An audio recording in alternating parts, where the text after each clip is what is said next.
हर मनुष्य के भीतर एक धनुष होता है, कड़ा, भारी और वर्षों से जकड़ा हुआ। वही धनुष है कंडीशनड माइंड।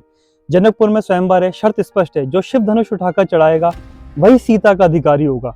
राजाओं की भीड़ है, बल है, अहम है, प्रयास है, पर धनुष हिलता तक नहीं। फिर राम आते हैं, कोई घोषणा नहीं, कोई दिखावा नहीं, बस स्थिरता। और जैसे ही राम धनुष उठाते हैं वह टूट जाता है। शिव धनुष यहाँ कोई हथियार नहीं है, वह प्रतीक है मन की जड़ संरचना का। शिव मतलब प्योर कॉन्शियसनेस और धनुष मतलब फिक्स्ड मेंटल पैटर्न्स। वेदांत कहता है बंधन बल से नहीं टूटते, बोध से टूटते हैं। राम का अर्थ है स्थिर चेतना। जब चेतना स्थिर होती है तो मन की सबसे कठोर संरचना भी अपने आप ढह जाती है। धनुष टूटता नहीं, धनुष अप्रासंगिक हो जाता है।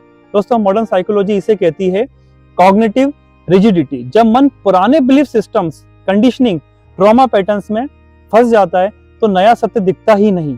न्यूरोसाइंस बताती है कि जो रिजिड थिंकिंग होती है वो over dominant default mode network की तरह होती है, लेकिन जब अवेयरनेस आती है तब प्रेजेंट मोमेंट क्लैरिटी बन जाता है, तो ब्रेन में कॉग्निटिव फ्लेक्सिबिलिटी बढ़ती है, नए न्यूरल पाथवेज एक्टिवेट होते हैं, इंसाइट आता है और पुरानी स्ट्रक्चर कोलैप्स हो जाती है। No force, only clarity.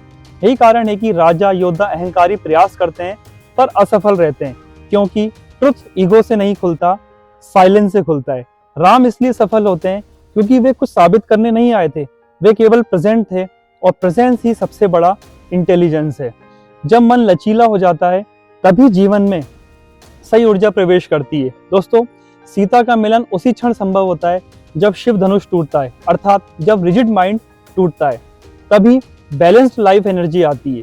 अपने भीतर देखिए, कौन सा धनुष आप अभी भी थामे हुए हैं, कौन सा बिलीफ, कौन सा डर, कौन सा मैं ऐसा ही हूं, उसे तोड़ने की जरूरत नहीं है।